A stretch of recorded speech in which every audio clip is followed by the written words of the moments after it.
aqui, ó. Você tem CPF? Tem lá em casa. Ah, então, mas é claro que esse pede. Aqui tem o nome de telefone aqui, ó. Que deixa você nisso. Então, Tamires espere. falou que só se eu for pegar, comprar alguma coisa, eu tenho que levar, né?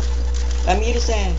Aqui, Eles ó. pedem o número do CPF, depois fala assim... ó, Liga já aí tá pra ver se precisa. desbloqueado. Se precisar, depois eu vou. Quer ver? O que tá mostrando aí, vó? Vó. Que tá Esse aqui vem no cartão, não é? É, vem no cartão. Tem um monte aqui de papel, ó. Já tem pra ir pro presente. Tem pra ir pra onde, tia? Presente. Ele tá Aonde? de limite de quanto? É o Fernando. Tem limite de quanto esse aqui? Ah, tu comprou no Pan-Americano? Eu comprei nada. E por que mandou? Tu pediu? Tu fez Não, pedido? eu fiz pedido, que a Joana foi lá em casa pra sobrinha dela fazer pra mim.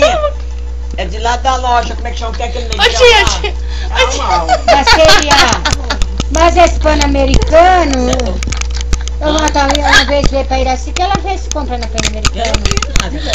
Não comprei nada lá. Não comprei Será na que paga Pernambucana. anuidade? Mas tem que ver se paga anuidade. Tu não sabe também, não, né? Não.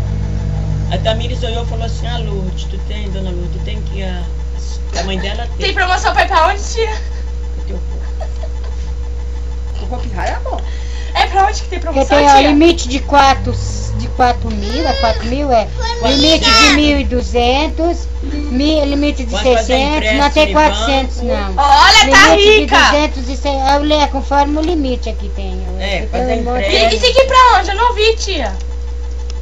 Tia, tem que ir pra onde? É a monga. Tia!